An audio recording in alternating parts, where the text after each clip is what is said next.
Porque a liderança cristã nunca será perfeita. Recentemente eu participei do IMWcast e um trecho no qual eu falei sobre a liderança cristã nesse podcast repercutiu em mais de 140 mil visualizações. Confesso que eu fiquei surpreendida. E uma das coisas que mais me chamou a atenção não foi realmente o número de visualizações, nem foram os cortes ou os compartilhamentos, foram os comentários. Algumas pessoas concordavam com aquele ponto, outras discordaram, algumas demonstraram gratidão, outras demonstraram dor. E lendo todos aqueles comentários, eu percebi algo muito importante. Muitas pessoas acreditavam que estavam simplesmente discutindo liderança ali, mas na verdade elas estavam falando das suas experiências com a liderança. Porque ninguém chega numa conversa, gente, sobre liderança de uma maneira neutra. Nós chegamos carregando as nossas histórias, carregando lembranças, carregando decepções, carregando gratidão, carregando feridas. Sim, algumas pessoas foram profundamente abençoadas por líderes, outras foram profundamente machucadas. E isto vai influenciar, sim, a forma como nós enxergamos esse assunto, como nós enxergamos a liderança. E aí eu comecei a pensar que o problema é que nós estamos tentando entender liderança apenas a partir das nossas próprias experiências e não pela história que Deus está escrevendo, porque a Bíblia apresenta liderança dentro de uma história muito maior. Uma história que passa pela criação, pela queda, pela redenção, pela restauração. E quando nós nos esquecemos dessa história, começamos a esperar da liderança algo que ela nunca poderá oferecer deste lado da vida. Por quê? Porque os líderes não são perfeitos e os liderados também não. Então, nós estamos todos sendo transformados, estamos todos em processo. E é sobre isso que eu quero conversar um pouquinho com você hoje. Primeiro ponto, a liderança nasce antes da queda. Então, quando nós pensamos em liderança, geralmente nós pensamos em problemas, né? É isso que vem na mente. Abuso, controle, manipulação, autoritarismo, conflitos, feridas. Mas nós temos que pensar numa outra perspectiva. Qual é a pergunta que nós deveríamos fazer? Como Deus imaginou a liderança antes do pecado entrar no mundo? Porque a liderança não nasce na queda, a liderança ela nasceu na criação. Quando a gente olha para Gênesis, lá antes da rebelião, antes da vergonha, antes da culpa, antes dos conflitos, Deus cria o homem e a mulher e entrega para eles uma responsabilidade. Não foi entregue um trono, não foi entregue uma plataforma, não foi entregue seguidores, foi entregue uma missão. Qual era a missão? Cultivar, guardar, cuidar, administrar, servir. Então, o que nós percebemos? Que a liderança nasce como uma responsabilidade, não como um privilégio. A liderança nasceu como cuidado, não como domínio. Tá? Ela nasce como um serviço, não como o poder. Por isso que quando alguém afirma que toda liderança é ruim, está esquecendo, né, uma parte importante, essa parte importante da história, que a liderança foi criada por Deus. Ela fazia parte de um mundo que era sem pecado. Ela refletia algo do próprio caráter de Deus. Então, o problema não é a existência da liderança. O problema é aquilo que aconteceu com a liderança após a queda. E aí existe algo que tanto líderes quanto liderados precisam lembrar. A liderança perfeita nunca existiu porque encontrou lideranças perfeitas, pessoas perfeitas. A liderança perfeita existia por quê? Porque Deus era o centro. Porque quando Deus ocupa o centro, a responsabilidade que Ele nos dá não vira controle. O serviço não vira manipulação e a autoridade não vira opressão. Mas quando Deus deixa de ocupar o centro, tudo começa a mudar. E aí que nós vemos o que acontece na próxima etapa, né, da criação, na, na próxima etapa dessa história de Deus, que é a queda. Então, o segundo ponto que nós precisamos entender, o que a queda fez com a liderança.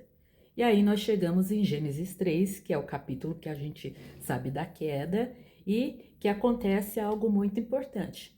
A gente vê que o pecado, ele não destrói a liderança. O pecado corrompe a liderança.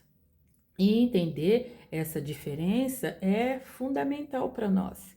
Porque muitas pessoas olham para os fracassos da liderança e concluem que a liderança não funciona. Mas não é isso que a Bíblia nos mostra. A Bíblia nos mostra outra coisa. A Bíblia mostra que o problema não é a liderança, o problema é o pecado. E aí a gente vê que a primeira crise de liderança na história que vai acontecer logo após a queda. Então é só a gente olhar para o texto bíblico e a gente observa, né, o que aconteceu. Deus procura Adão e pergunta: onde você está? Depois Deus pergunta: o que aconteceu? E a resposta de Adão já é reveladora. Ele não assume a sua responsabilidade, ele transfere. Ah, foi a mulher que me deste. Em seguida, a gente olha e vê a ação de Eva. Eva também transfere. A serpente me enganou. Então, percebe toda a situação? A queda não apenas produziu separação de Deus, ela também começa a produzir justificativas. Ela começa a produzir transferência de responsabilidade, defensividade, auto-engano. E desde então nós continuamos carregando essas marcas em toda a humanidade, tá? Inclusive nesse aspecto que nós falamos, que é o aspecto da liderança. E aí, por isso que nós encontramos líderes que controlam, líderes que são inseguros, orgulhosos, líderes autoritários, líderes que não conseguem admitir os próprios erros. Mas precisamos dizer algo igualmente importante. Também encontramos líderes, ou melhor, liderados, inseguros, liderados desconfiados, liderados ressentidos, liderados amargurados, liderados que interpretam todo tipo de correção como uma rejeição. Por quê? Porque a queda não atingiu apenas quem lidera, tá? Atingiu toda a humanidade. E aqui está uma das razões pelas quais as conversas sobre liderança costumam gerar tantas emoções. E nem sempre nós estamos reagindo apenas ao assunto liderança. Muitas vezes nós estamos reagindo às nossas feridas, às vezes nós estamos reagindo a essas nossas experiências, estamos reagindo a algo que aconteceu conosco anos atrás. Talvez com um pastor, talvez com um discipulador, talvez com um líder ministerial, talvez até dentro da nossa própria família. Nós sabemos que isso acontece. E por causa disso, muitas vezes, a nossa alma começa a enxergar toda a liderança através dessa lente. Mas nós precisamos tomar cuidado. Precisamos reconhecer que os efeitos da queda não significa, é claro, negar a existência desses abusos, tá? Nós não podemos negar, e não significa que nós temos que minimizar essas feridas que são legítimas, não significa fingir que tudo que aconteceu foram mal entendidos. Sim, realmente existem pecados reais, existem injustiças reais, existem líderes que falham gravemente. E a Bíblia nunca escondeu isso.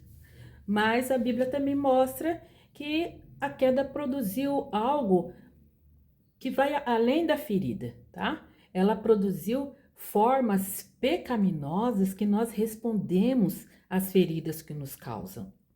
E é aqui que a maturidade cristã começa a se tornar bem necessária, porque nós não somos responsáveis apenas pelas coisas que aconteceram, também nós somos responsáveis como nós respondemos diante de Jesus ao que nos aconteceu.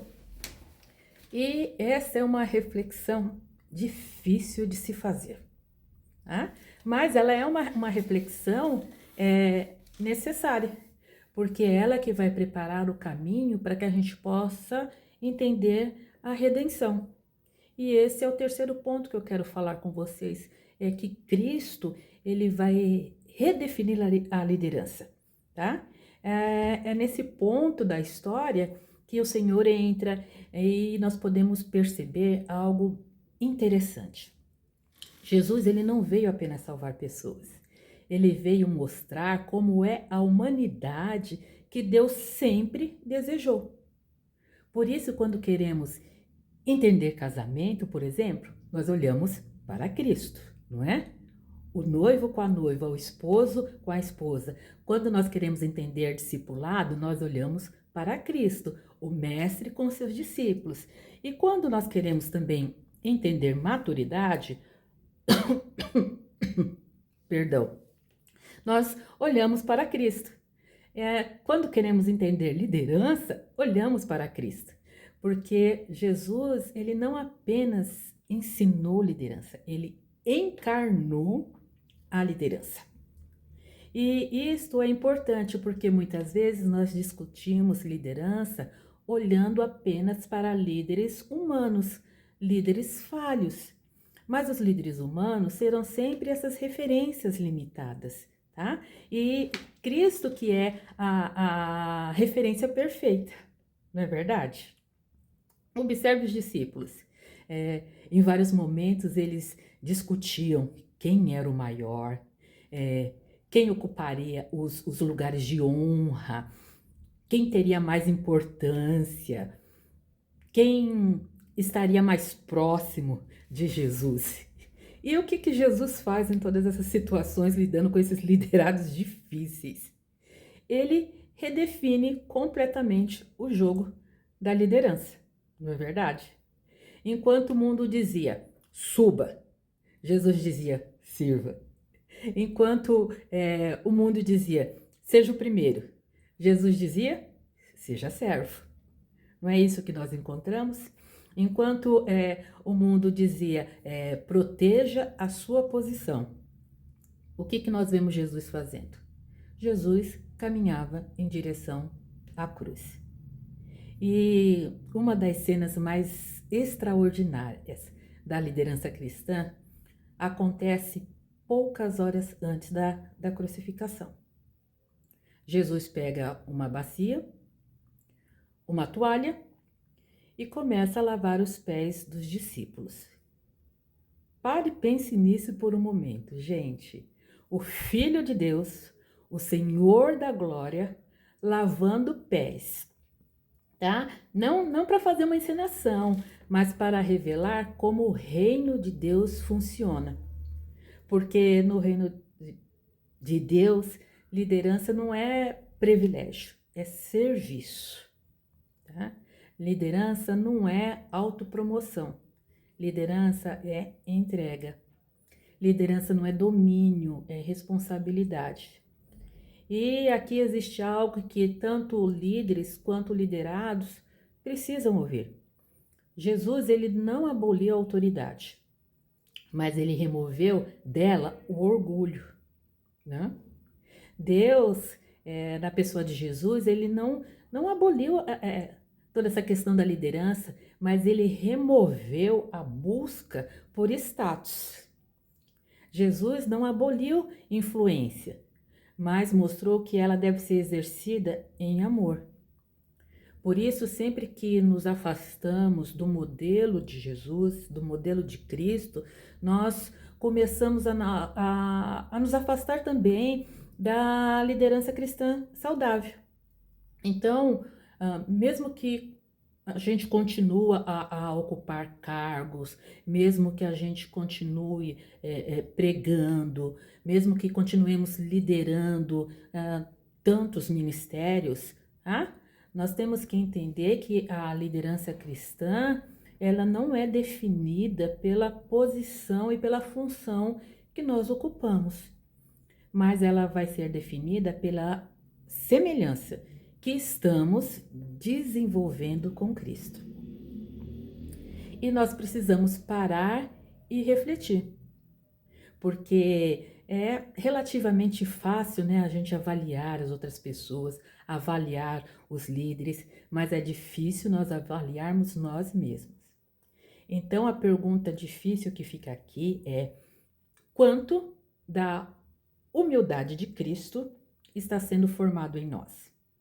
Quanto da verdade de Cristo está sendo formada em mim? Quanto da mansidão de Cristo está sendo formada em mim? Quanto da maturidade de Cristo está sendo formada em mim? Enquanto líder, enquanto liderada.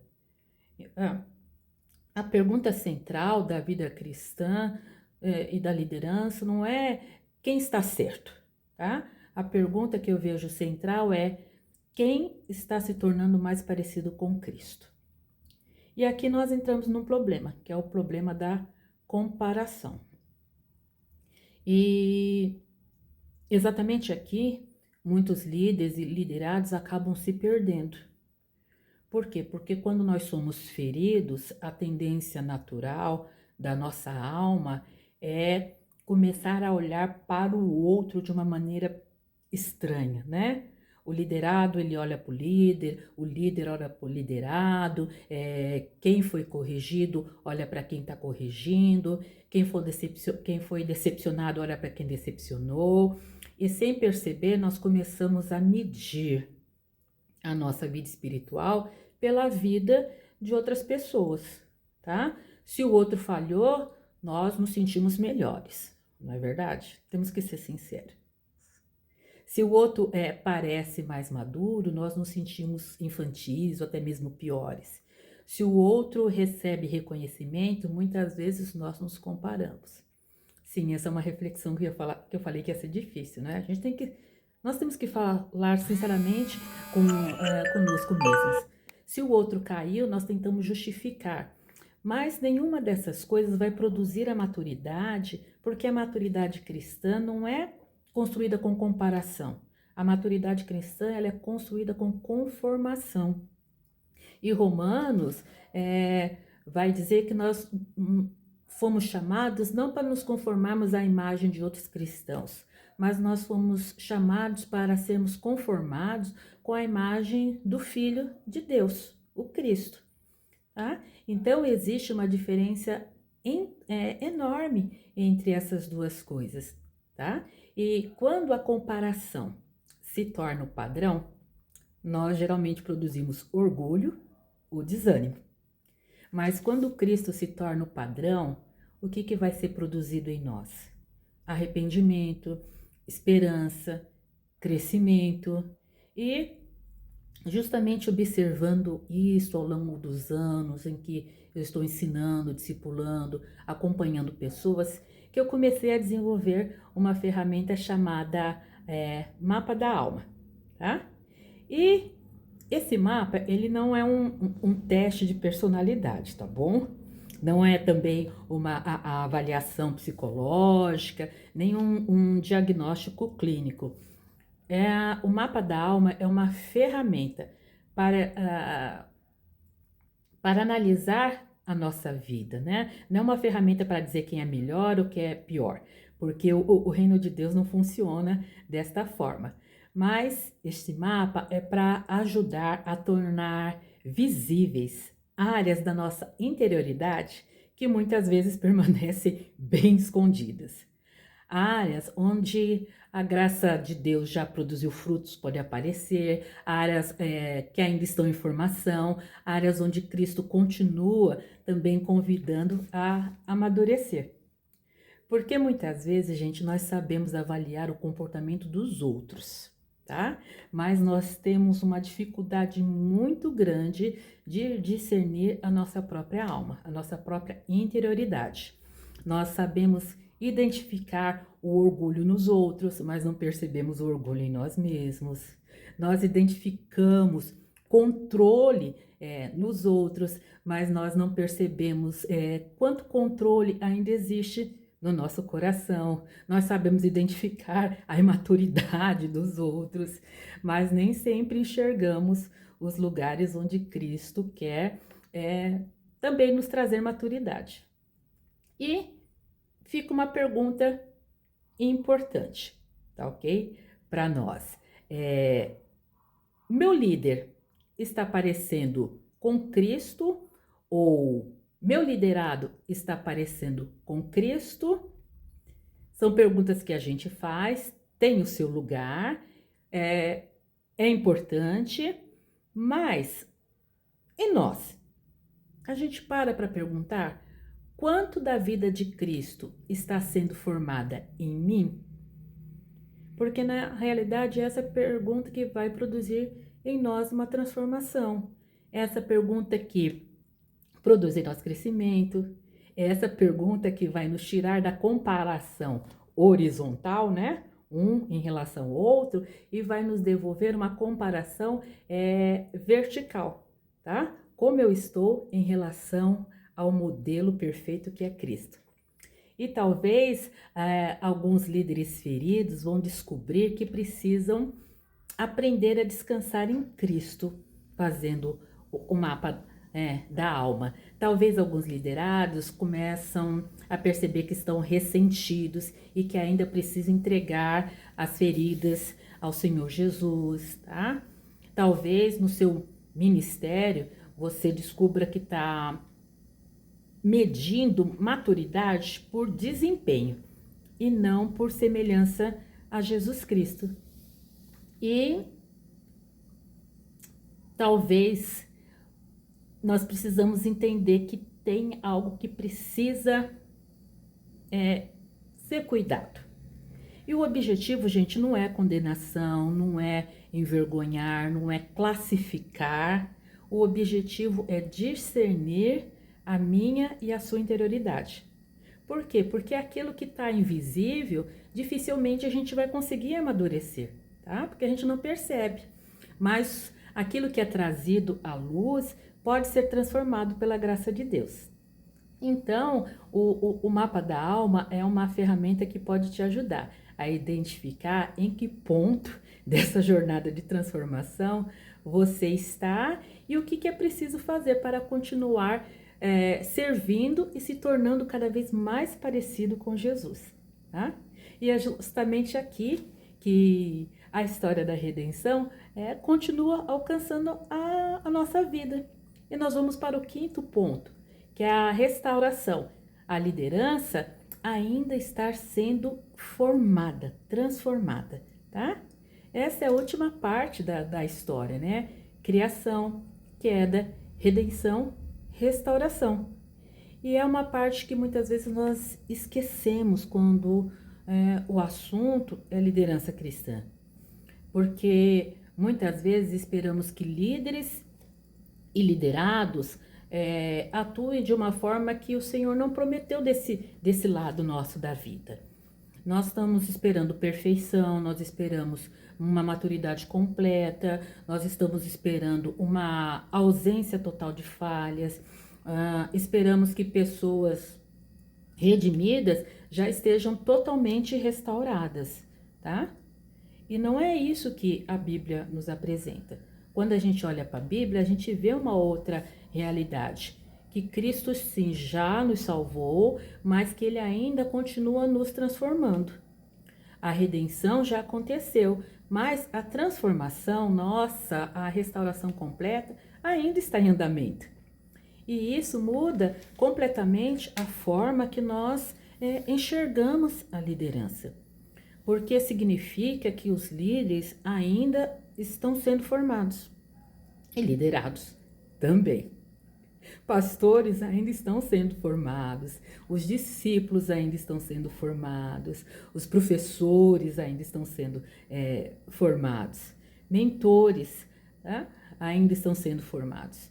Eu sou professora, eu sou mentora da palavra e ainda estou em formação, mesmo depois de 34 anos. Tá? Igrejas inteiras estão sendo formadas e transformadas. Então, todos nós estamos no processo, não é? Romanos 8 diz que nós não fomos apenas salvos, nós fomos chamados para sermos conformados à imagem do Cristo, do Filho do Deus vivo. E isso significa que Deus não está interessado apenas no que nós fazemos.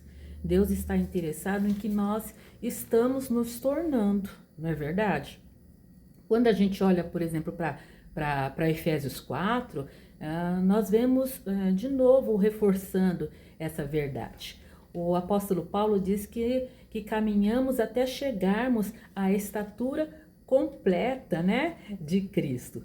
Olha só, percebe essa linguagem, que é uma caminhada, é um crescimento, é um amadurecimento, não é um evento instantâneo, tá? Não é simplesmente um certificado, um cargo, é um processo.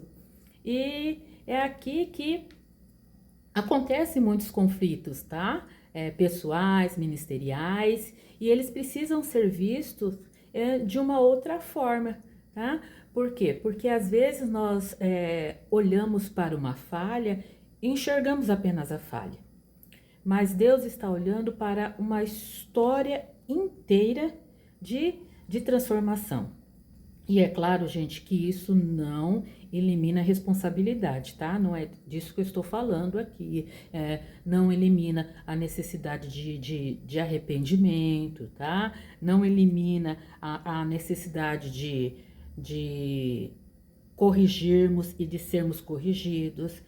Mas nos lembra que a graça do Senhor continua operando, que existe também outro texto que eu considero bem importante em relação à liderança, que está lá em Efésios 6, quando o apóstolo Paulo ele vai falar que a nossa luta não é contra líderes, a nossa luta não é contra liderados, tá? Ele diz que a nossa luta não é contra carne e sangue. E aqui é uma das maiores tragédias que tem acontecido na igreja contemporânea. Por quê? Porque nós transformamos as pessoas em inimigos. Nós transformamos irmãos em adversários. Nós transformamos qualquer conflito em guerras pessoais. E esquecemos que existe uma batalha maior que está acontecendo, que é uma batalha pela verdade, é uma batalha pela fé, é uma batalha pela perseverança, é uma batalha pela maturidade, é uma batalha pela permanência, né, em Cristo. E nesse contexto, a armadura de Deus é muito importante, porque ela vai nos lembrar que nós estamos em guerra, mas não em guerra uns contra os outros. Tá? Estamos em guerra contra tudo aquilo que tenta nos afastar da imagem e da semelhança com Cristo. E o que busca nos afastar? O nosso orgulho quer nos afastar, a amargura quer nos afastar, a comparação, como eu já falei, quer nos afastar, o ressentimento quer nos afastar, a decepção que nós temos com as pessoas, com líderes, com liderados, quer nos afastar, a ferida da liderança quer nos afastar, mas Cristo continua nos chamando a permanecer nele, a continuar nele, a amadurecer nele, a crescer nele. Então, a restauração não é uma coisa que vai acontecer de uma vez, tá? Ela vai acontecer enquanto estamos caminhando, enquanto estamos nesse campo de batalha chamada vida cristã, liderança cristã. Ela vai acontecer enquanto obedecemos, enquanto permanecemos, enquanto Cristo forma a vida dele em nós. Nós precisamos estar atento a isso. Então, talvez a pergunta certa sobre liderança não seja quem falhou, nem quem tinha razão, nem quem venceu a discussão, né? Mas talvez a mais importante, talvez não, a mais importante é quem eu estou me tornando neste processo.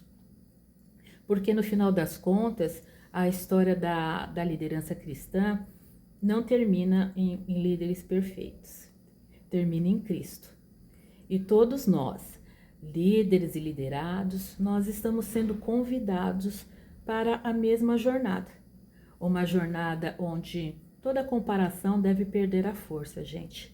É uma jornada onde a amargura precisa perder o espaço e é um lugar onde a graça de Deus continua operando e onde pouco a pouco o Espírito Santo vai nos conformando à imagem do Senhor Jesus. Não porque nós já chegamos lá, tá? Mas porque nós estamos caminhando para lá. Então, talvez você tenha sido ferido por um líder, como eu também já fui. Talvez você seja um líder carregado, carregando feridas, né? Como eu também já carreguei. Talvez exista dor, talvez exista muita decepção, talvez existam muitas perguntas ainda sem resposta a respeito da liderança. Mas há uma verdade que continua, que permanece. Cristo é o nosso modelo. Cristo continua sendo o nosso alvo, o nosso destino. Cristo continua sendo a nossa esperança. Por isso, não meça a sua vida pela falha dos outros. Não meça a sua vida pela sua própria performance, pelas suas próprias falhas. Não meça a sua vida pelos aplausos que você recebe. Não meça pelas críticas que enfrente. Olhe para Cristo. Permaneça em Cristo, aprenda de Cristo e permite que Ele revele ainda tudo aquilo que precisa ser transformado na sua vida e que precisa ser transformada na minha também. Porque, como eu já falei, a maturidade cristã, o chegar à estatura de Cristo, não nasce de comparação, mas vai nascer dessa conformação da minha e da sua vida com Cristo. E essa continua sendo a grande obra que Deus está realizando em cada um de nós. Espero que você pense e reflita sobre tudo isso. Ficou longo, né? Esse bate-papo, mas é para o nosso crescimento, para que nós chegamos à estatura do varão perfeito, do modelo perfeito, que é o Senhor Jesus Cristo. Um beijo no teu coração, até uma próxima oportunidade. Tchau, tchau.